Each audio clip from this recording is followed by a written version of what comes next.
এটা আমার মা করতো, মার থেকে ও শিখেছে ভেজাল, আমি শিখলাম, আপনাদের শেখালাম। আমি ভগবানের কাছে প্রার্থনা করি এই যন্ত্রণা যেন কারও না হয়। বলি তোমরা অনেকেই বলছো যে ক্যামেরার আড়ালে কেন, ক্যামেরার সামনে এসে কথা বলে কি অসুবিধা আছে? বৌদির তারা বড়া আর চা, এই দিয়ে ব্লগ শুরু করা দিয়ে ঘরে বাইরে এক বিশেষ পর্বে সকলকে স্বাগত। আজ বিকাল থেকে ব্লগটা শুরু করলাম। আজকের বিকালের প্রোগ্রাম ঠাসা, সব থেকে বড় প্রোগ্রাম হচ্ছে তোমার দিদিকে নিয়ে আজ যাবো ফিজিও করাতে। বৌদি তালের বড়া দিয়েছে, তালের বড়া দিয়ে চা খাবো, এটা দিয়ে আজ শুরু করো বিকালটা। আওয়াজ আমার সবসময় শুনছি, তোমরা একটু শোনো। পাটা সোজা করতে পারছি দরকার কি আছে পা সোজা করার? কেটে বাতি দিলেই হয় না, সোজা করতে কোনো দরকার নেই। যাও, তালে বড়া দিয়ে চা। তো দিদি বলছিল দুধ চা করতে, না লিকার চাই খাবো। আবার রান্নাও করতে হবে তো, সেটা বলো। হ্যাঁ, মোচাটা ভেজে হয়ে যাবে, টাইমে কোলাবো না। এই বলছিলাম না, ঘরে বাইরে একসঙ্গে হয় না কাজ। যা অয়ন্তিকা এসছে এখন, একটু পরেই চলে যাবে। 5টা বাজলে যাবি, তাই তো? 5টা বাজলে পড়তে চলে যাবে। বন্ধুরা, সন্ধ্যেবেলা চলে এলাম ছাদে। সন্ধ্যে হব হব করছে, বরবটিগুলো একদম পেকে যাচ্ছে, উপায় নেই, মানে পেরে উঠছি না কোনটা ছেড়ে কোনটা করবো। একদম বরবটিগুলো সব পেকে গেছে, না তুললেই নয়। আজকে রান্না করি আর না করি, তুলে রাখি, তুলে ফ্রিজে ঢুকিয়ে দিই। অনেকগুলো এমন শুকিয়ে গেছে, খাওয়া যাবে না, আর গাছটাও মরে যাচ্ছে। তো চলো বরবটিগুলো তুলে নিই।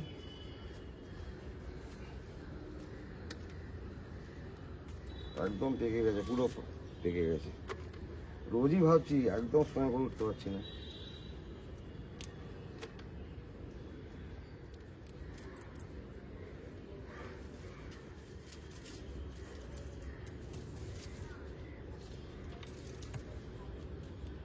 আর নেই, এই যে এতগুলো।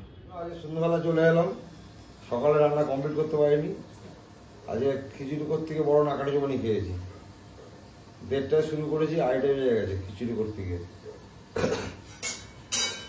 তো মোচা কেটে মোটা সিদ্ধ করে রাখা ছিল, আলু কাটা ছিল। এই আলুগুলো ভাজলাম, ভেজে এবার মোচাটা করে রাখবো। আবার তারা আছে, কারণ 7টার সময় আমার যেতে হবে তোমার দিদিকে নিয়ে ভিডিও করতে।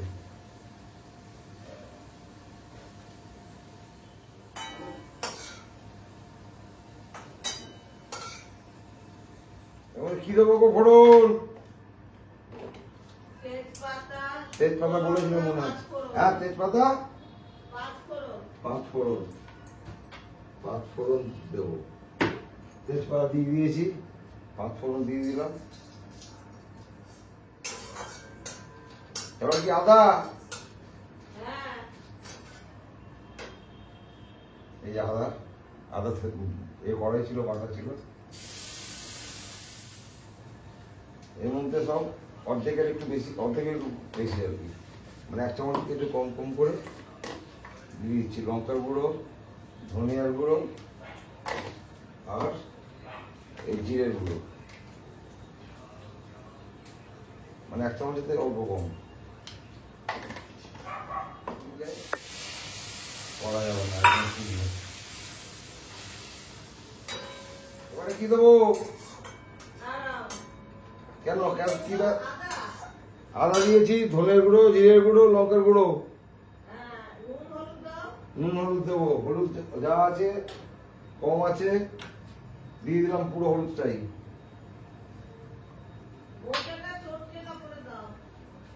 মোচা তো এখন দেবো নাকি? দেরি আছে তো। হ্যাঁ, আলুটা দেবো, নুন দিয়ে নি আগে। হ্যাঁ, কষাবো, একটু নুন দিয়ে দিই। জানি না বেশি দিলাম না কম দিলাম। খিচুড়িটা যে নুনটা দুবারে দিতে হয়েছে, একসাথে পাইনি দিতে।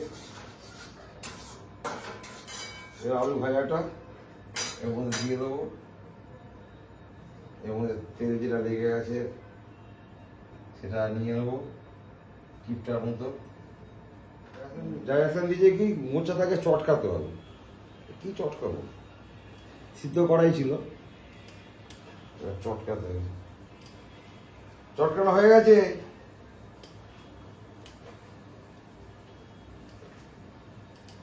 চটকানো হয়ে গেলে দিয়ে দেবো, তাই তো? না আগে চটকাচ্ছি তো এটা। হ্যাঁ কষাচ্ছি। হ্যাঁ দেবো। আচ্ছা মোচাটা দিয়ে দিচ্ছি। ওটা 1 চামচ ময়দা গুলে নাকি দিতে হবে।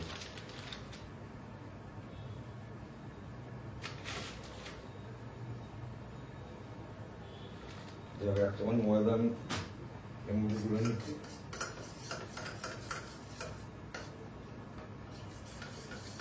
ময়দাগুলো দলা পাকিয়ে যাচ্ছে।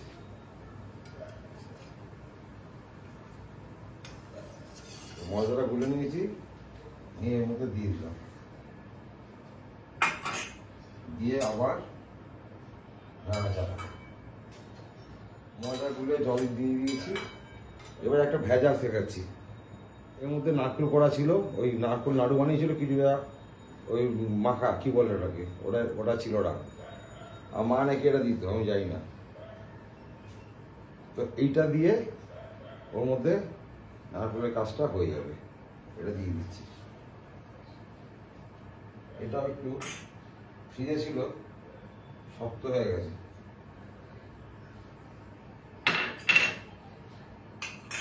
তাহলে একটু এটাকে একটু জল দিয়ে গুলে নিচ্ছি। একদম শক্ত হয়ে গেছে। ফ্রিজের থেকে একটু আগেই বের করেছিলাম।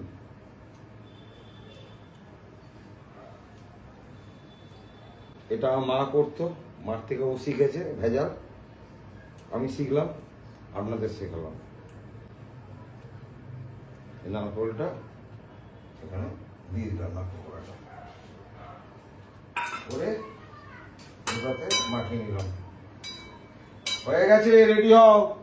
7টা বাজতে চললো। আমি আর এ করলাম না, ভাজলাম না, মানে ভুলে গেছিলাম আর কি।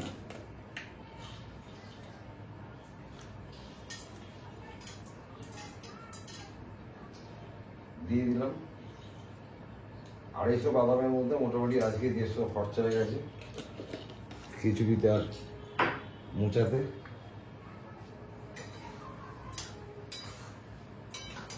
বাদাম দিয়ে দিলাম। আমার কাজ 90% হয়ে গেছে। অত গুছিয়ে করাটা সম্ভব না।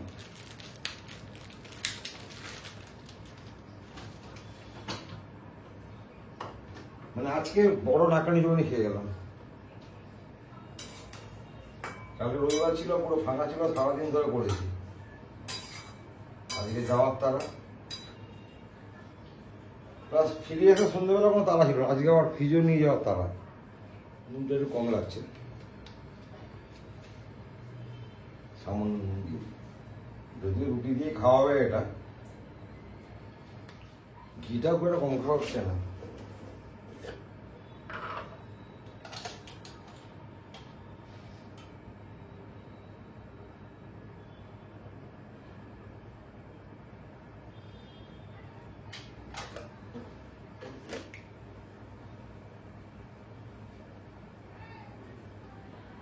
গরম মশলা, এটা গরম মশলা না, তোমার দিয়ে তৈরি করা মশলা দিয়ে দিলাম। আমার কমপ্লিট মোটামুটি, এটা মোটামুটি কেন হয়ে গেছে, হয়ে গেছে। এবার নামিয়ে রাখবো। এবারে নামিয়ে দেবো। ঘি গরম মশলা দেওয়া হয়ে গেছে। অনেকদিন পর ব্লগে এলাম। শরীর খুবই খারাপ, এখন যাচ্ছি হচ্ছে ফিজিও করতে। আজকে হচ্ছে সোমবার সন্ধ্যেবেলা।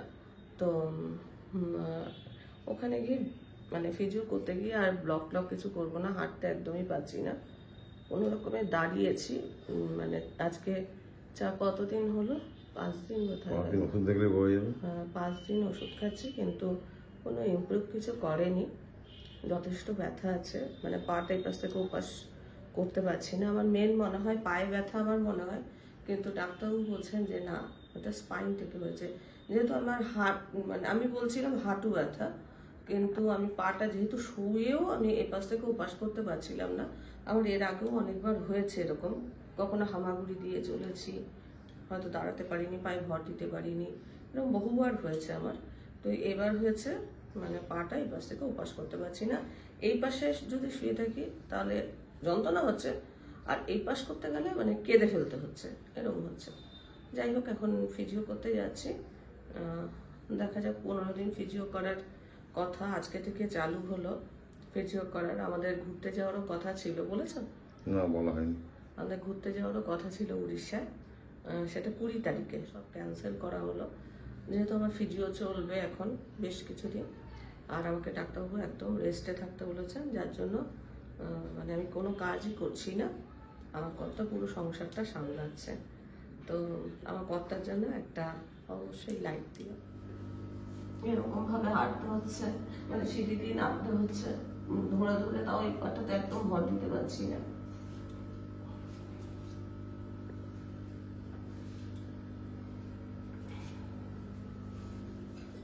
আজকে রুটি একটা, এই রুটির মধ্যে কালি কালি কি লেগে থাকে গো, কয়লার উনুনে করে তো ছাই লেগে থাকে। হ্যাঁ, মোচাটা এত তো লাগবে না, তুলে রাখতে হবে।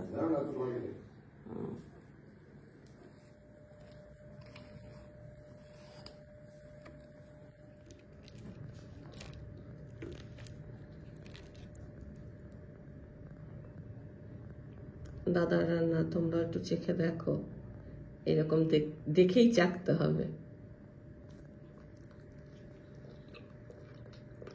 ভালো। আজকে এই যে ব্রেকফাস্ট আছে, মুড়ি, চানাচুর, শসা, আচ্ছা।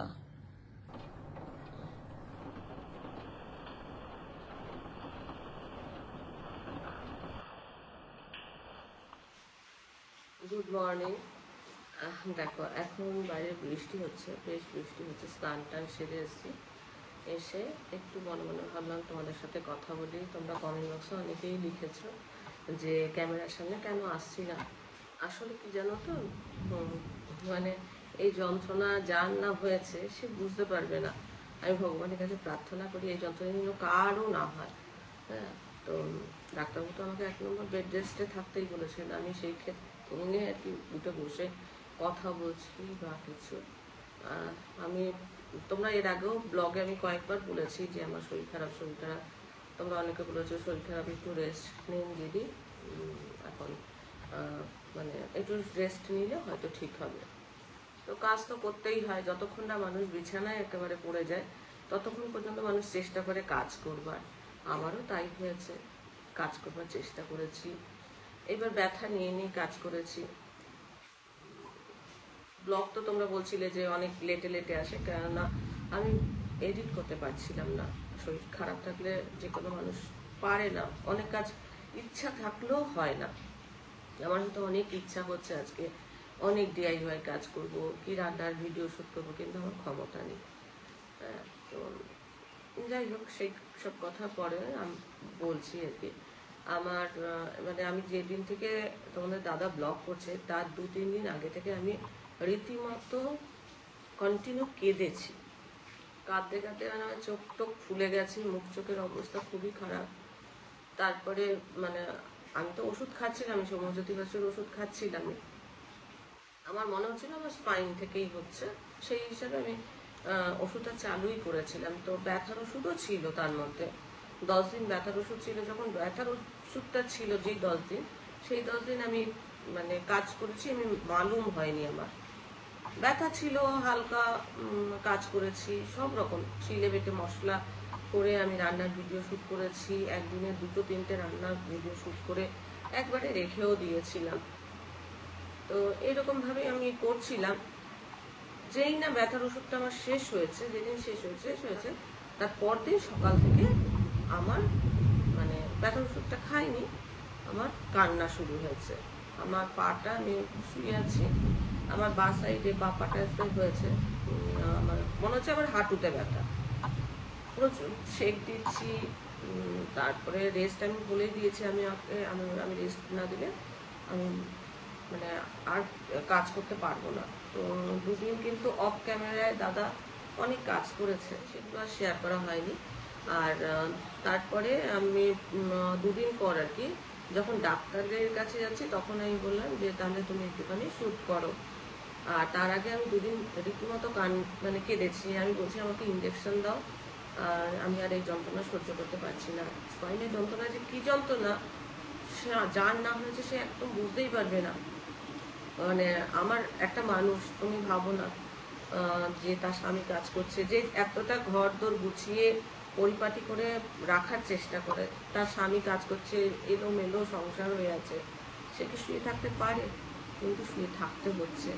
তার কারণ আমার উঠবার ক্ষমতাই নেই। এই যে বসে খানিকক্ষণ বসে কথা বলছি, তাও হয়তো কষ্ট হয়। মানে পাটা চেয়ারের মধ্যে, একটা পা চেয়ারের মধ্যে রেখে আর একটা পা ঝোলানো, এরকম অবস্থায় আমি কথা বলছি। আমার এমন অবস্থা হয় আমি হামাগুড়ি দিয়ে চলি, দাঁড়িয়ে মানে আমার পায়ে ভর দিয়ে আমি দাঁড়াতে পারি না। কেন একটা মানুষ হামাগুড়ি দেয়? নিশ্চয়ই তার কষ্ট হয় বলে। আমাকে অনেকে বলেছে যে বসে বসে আটাটা মাখিয়ে দিতে পারেননি। আটাটা মাখিয়ে দেওয়ার মতো ক্ষমতা আমার একদমই নেই। আটাটা কী করে মাখাবো? আমাকে ডাক্তার তো বেড রেস্ট বলেছে, 15 দিন বেড রেস্ট। সেখানে আমি উঠে বসে কথা বলছি বা একটু হেঁটে বাথরুম মানে টয়লেট এগুলো করছি, আমি একটু হেঁটে ধরো মানে খেতে বসতে আসছি, কি টয়লেটটা করছি। আমার এরকম হচ্ছে, আমার বেড পেনে করতে বলেছে ডাক্তারবাবু। যখন মানে প্রথম এই জিনিসটা শুরু হয় তখন আমার ডাক্তারবাবু 15 দিন একদম বিছানায় শয্যাশায়ী। আমার ছেলে কাজ করতে, ছেলে তখন খুব ছোট, ছেলে ডাক্তার আসবে বলে মানে আমার ডাক্তারের কাছে যাওয়ার মতো অবস্থা ছিল না। পাশ ফিরিয়ে দিলে আমি পাশ ফিরতে পারতাম, আবার ঘুরিয়ে দিলে ঘুরতে পারতাম। আর সারাটা দিন আমি অঝরে কেঁদেছি যতক্ষণ না আমার ইঞ্জেকশন করেছে। ব্যথা আমার একদমই সারেনি। ব্যথার ওষুধ খাচ্ছি এবেলা ওবেলা, প্যারাসিটামল 1000 খাচ্ছি, কিন্তু ব্যথা আমার কমছে না। কালকে ফিজিও করেছি ফার্স্ট, আজকেও যাব। এখন আমার 15 দিন ফিজিও চলবে। তো একবার ফিজিও করে আমার সেরকম কিছু উন্নতি হয়নি, ব্যথা সেরকমই রয়েছে, হাঁটাচলা করতে পারছি না। তারও আমি মনে মনে ভাবলাম, একটু স্নান টান করে এসেছি, আমি ভাবলাম যে একটুখানি তোমাদের সাথে কথা বলি। অতিরিক্ত যন্ত্রণা হলে দেখবে কথা বলতে ইচ্ছা করে না, কোনো কিচ্ছু ভালো লাগে না। তাও আমি এর মধ্যে মানে প্রত্যেক দিন ব্লগ দিয়েছি, ব্লগ অফ দিইনি। এমনকি আমার কর্তাকে বলেছি তুমি ব্লগ করো, আমি এডিট করবো, আমি শুয়ে এডিট করে দেবো। আমি বাঁ পাশ ফিরে শুতে পারছি, ডান পাশ হতেই পারছি না। মানে আমার পাটাকে না, আমার নিজের পা নিজেকে এরকম করে ধরে আরেকটা দিক সরাতে হচ্ছে। আমি দাদা তো এত কিছু বলতে পারছে না, ক্যামেরায় অতটা মানে স্বচ্ছন্দ না, তবুও আমি বলে বলে দিচ্ছি এরমভাবে ক্যামেরাটা ধরো, তাহলে ঠিকঠাক হবে। যাই হোক, তবুও দেখলাম 2 দিন ভালোই ব্লগ করেছে, তোমরাও খুব অ্যাপ্রিসিয়েট করেছো, তার জন্য তোমাদের সকলকে অনেক ধন্যবাদ। তা আমার পাটা, আমি নিজের পাটা নিজে এক পাশ থেকে আরেক পাশ সরাচ্ছি। যখন আবার ওই পাশ থেকে এই পাশে আনছি তখনও আমি অযোধ্যারায় কাজে, সারা রাত আমি ঘুমোতে পারছি না। মানে প্যারাসিটামল আমি 1000 পাওয়ারের খাচ্ছি, তাতেও আমার ব্যথা কমছে না। ওষুধ, অনেক ওষুধ চলছে এখন। কবে আমি ভালো হব আমি নিজেই জানি না। তো বসে বসে যেটুকু করবা সেটুকু আমি হয়তো বলবো বা করবো, সেই কাজ করা এখন আর আমি করতে পারছি না। দাদা যেটুকু করবার করবে। আর যার হাত পা চলবে সে বসে বসে খেতে চাইবে না। আর যে দেখো রান্নার চ্যানেল চালাই আমি, আমার ওই চ্যানেলে তো কেউ কাজ করে দেয় না, আমার কোনো এক্সট্রা কাজের লোক নেই যে সে আমার চ্যানেলের কোটা বাটা সব কিছু রেডি করে দিল, আমি বসে বসে রান্নাটা করলাম, সেরকম নয়। কোনো কোনো সময় হয়তো আমার কর্তা কেটে দেয়, কিন্তু অনেক কিছুই আছে ক্যামেরার সামনে কাটাটাও দেখাতে হয়। তো সেক্ষেত্রে আমি ব্লগিংটাও নিজে করি, রান্নার চ্যানেলটাও আমি নিজে চালাতে হতাম। সেখানে আমি কেন করছি না? আমার তো একটা রোজগারের পথ, কেন করছি না? তার মানে আমার সেরকম কন্ডিশন আছে বলেই তো আমি করছি না। আমি না হলে তো আমি যদি আটাটা মাখাতে পারি তাহলে তো আমি রান্নার চ্যানেলে রান্নাও করতে পারি। আমার রান্না জমানো ছিল, সেইগুলোকে তোমরা দেখে ব্লগে আমি আগেই শেয়ার করে ফেলেছি যে এই রান্নাগুলো আমার করা ছিল, সেগুলো আগেই তোমরা দেখে নিয়েছো, সেগুলোই এডিট করা হয়নি। একটা রান্নার ভিডিও এডিট করা হয়নি, সেটা হয়তো আমি কাল পরশুর মধ্যে ছাড়বো, কেননা যতদিন আমি উঠে দাঁড়াতে পারছি ততদিন আমি রান্নাটাও করতে পারবো না। তো আমার রোজগারের পথ আমি নিজেই বন্ধ করে দিতে চাইবো কি বলো না, শরীর খারাপ বলেই তো করছি না। তো আমার সেখানেও শঙ্করস কিচেনেও কমিউনিটি পোস্ট করা হয়নি যে আমি অসুস্থ, সেই জন্য রান্না আমার লেটে লেটে আসছে, সেগুলো করা হয়নি। সব কিছু করে উঠতে পারছি না, যন্ত্রণাটা এতই মারাত্মক। অনেকে হয়তো লিখেছে যে আমারও স্পাইনে যন্ত্রণা হয়, এই যন্ত্রণা সত্যিই খুব কষ্টদায়ক, অনেকে লিখেছে। আবার অনেকে হয়তো বুঝতে পারছে না যে কতটা কষ্ট। আমার নর্মাল বেবি হয়েছে, আমি সেই যন্ত্রণা ভুলে গেছি। একটা বাচ্চা হতে জানো তো, একটা মা যারা হয়েছে কত কষ্ট। সিজারের একরকম যন্ত্রণা আর নর্মাল হওয়ার যন্ত্রণা আরও অনেক। তো যাই হোক, সেই যন্ত্রণা আমার মনে নেই, কিন্তু এই যন্ত্রণা আমি বলতে পারি না। যখন আমি উঠে দাঁড়াতে পারি না, হামাগুড়ি দিয়ে চলি, পায়ে ভর দিতে পারি না, পাটা ভর দিতে গেলে পাটা ভেঙে আমি পড়ে যাই যন্ত্রণায়, সেই যন্ত্রণাটা যে কি কষ্টদায়ক আমি বোঝাতেই পারবো না। যাই হোক, অনেক কথা বললাম। এখন বাইরে বৃষ্টি হচ্ছে। কালকে খিচুড়ি করেছিল, মোচার তরকারি করেছিল। কালকে মোচার তরকারিটা বেশ ভালোই হয়েছিল। মোচার তরকারি আছেও, কিন্তু দাদা বৌদি কালকে রাতে ফোন করে বলেছে রান্নাবান্না কিছু করবে না, খাবার পাঠাবে, তরি তরকারি পাঠাবে। বৃষ্টিতে মনে হচ্ছে আটকা পড়ে গেছে। যাই হোক, এলে দেখাবো কি কি পাঠিয়েছে। আর তোমরা আমাদের উৎসাহ দিও, আমার মনটা ভেঙে দিও না, কেননা আমার না খুব কষ্ট হচ্ছে, খুবই কষ্ট হচ্ছে। যন্ত্রণাটা এতটাই মারাত্মক না, খুব কষ্ট হয়, আমি খুব কষ্ট পাই এর জন্য। হয়তো তার মধ্যে তোমরা খারাপ কমেন্ট করে না আমার কষ্টটা বাড়িয়ে দিও না। কষ্টটা তো শারীরিক কষ্ট আছে, মনের কষ্টে দিও না, মনটাকে আমার আনন্দে ভরিয়ে দিও। যারা কমেন্ট ভালো ভালো করছো তাদেরকে অসংখ্য ধন্যবাদ। দাদাকে উৎসাহ দিচ্ছ, দাদা ব্লগ করবার মোটিভেট হচ্ছে, ব্লগ করবে এরকম। কিন্তু তোমরা যদি মোটিভেট না করো তাহলে কিন্তু ও একটু ঝিমিয়ে পড়বে। যাই হোক, আনন্দ করেই রান্নাটা করছে। রান্না আমি বলে দিচ্ছি, ও রান্না করছে। ভালো হোক মন্দ হোক তাতে কোনো ক্ষতি নেই, আমি আর ওই তো খাবো। ভালো হলেও আমরা দুজনে খাবো, মন্দ হলেও আমরা দুজনে খাবো। এখন কাউকে দাওয়া দেওয়ার কোনো প্রশ্ন নেই, কেননা তরকারি বাঁচলে পরের দিন একটু হয়তো ব্রেকফাস্টে করছি, একটু ডিনারে করছি, এরকমভাবে ম্যানেজ করে নিচ্ছি। এখন পর্যন্ত বাইরের কেনা খাবার সেরকমভাবে আসেনি আমাদের। বৌদি আরেকদিন খাবার পাঠিয়েছিল, আর আজকে দ্বিতীয় দিন খাবার পাঠিয়েছে, ওই রান্নাবান্না করছে। তার আগের তো আমি রান্নাবান্না করেছি। আজকে বোধহয় আমি ডাক্তার দেখাতে গেছি শুক্রবার, আর ধরো বুধবার থেকে 22শে শ্রাবণ যেদিন গেল, 22শে শ্রাবণ আমার লাস্ট রান্না করা। বৌদি পাঠিয়েছে মাছের ঝোল, অনেকটাই পাঠিয়েছে।